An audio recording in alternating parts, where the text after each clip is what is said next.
Сәлем Стамбулдан. Бүгін салмақ тастау видео делегімнің нешінші күні, 8-ші күні ма? 8-ші күні. Бүгінгі салмақ 102,4, 400 грамм тастадым кешеден кейін. Бүгін ашығу күні кефирмен ашамыз. Қандай кефир ішейін деп жатырмын. Соны сізге көрсетемін. Менің мына қолым үлкен деп айтатын бір апа бар мен. Қол жағы үлкен деп айтатын. Есімі Гүлзада сияқты. Гүлзада қарап жатсаңыз сізге сәлем. Ана бір рет комментарий жазғансыз. Не деп пляж жағасында бүйтіп орамалмен ұрып едіңіз ба, қолымда бірдеңе деп. Сол мен қол жағым, вообще барлық жағым көп кило алған ғой, енді салмақ алғанмын ғой. Сол қол жағым, вообще өзім бойым 1,60 болғасын, бойым қысқа болғасын, қолым бәрі қысқа көріп тұрсыз ба? Быттып колбаска болып кетеді. Қазір сіздерге мен қандай кефир ішемін, соны көрсетемін. Мен осындай ракурспен жайлап бастап түсіре беремін. Білесіңдер, көрініп тұрған жоқ па? Осылай салмақ тастадым. Айтпақшы дейтін сіздерге дейтін, мен бір рет кезінде бір рубашка мен бір джинсы шалбар киіп қарадым ғой. Ол соны сізге дейтін киіп көрсету керекпін. Бірақ дейтін қазір мен 102 болып тұрмын ғой, 102-де 4, 99-ды 9 олайын сол кезде киіп түсіремін. Өйткені мен ол киімдерді 90-ның арасында, 90 емес енді 94-95 арасында. Так, жалғастырамыз. Менің памятім тойып кете береді, на телефонына бар ғой.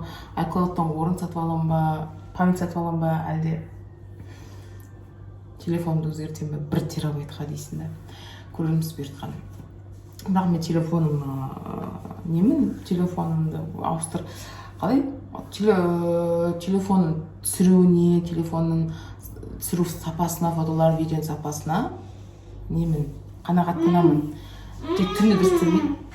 Сума. Түнде қараңғыда дұрыс түсірмейді.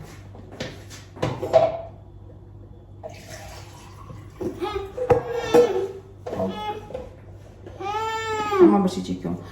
Суын іч, отырсам дәне. Қараңғыда, қараңғы түссе болды, свет жағып қойсаңыздар да, бөлменің ішінде дұрыс түсірмейді, сол жағынан болмаса. Так, телефонның түсіруіне бәріне қанағаттанамын. Дальше сол память толып қалды, жалғастырамыз. Сол 94-95-тің арасында киіп жүрдім. 99-да 9 болайын, сол кезде мен түсірім до и после дегенді. Бірақ өткенде киіп қарағанда уже ілгегі бәрі салынып тұр, бірақ енді ішімді қысып деген сияқты кішкене.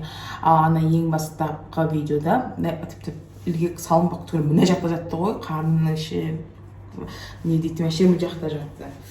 Джинсыдың ілгегі мұн жақта жатыр, салынбақ түгіл мұн жақта жатты. Көйлекте сондай болды. Қазір жауып тұр, бірақ тырсиып тұр. Бұрын оны киіп жүргенде ондай қатты тырситып кимейтін болдым. Так, дальше бүгін ашығу күні дедім ғой, қандай кефир маған постоянно тоже Гүлзада жазатын сияқты, әлде қалағаш па, не помню. 1% кефир, 1% кефир, 1% кефир таба алмаймын мен Турцияда. Бұларда дейтін турецкий айранды білетін болсаңыздар, сұйық, тұзды. Ол ішсең шөлдейсің. Обычно біздікіде қою кефир, білмеймін, мүмкін үйден жасаймын. Үйден жасағанда да ол менің алатын натуральный сүттерім, таза сүттер. Олар 7% майлық.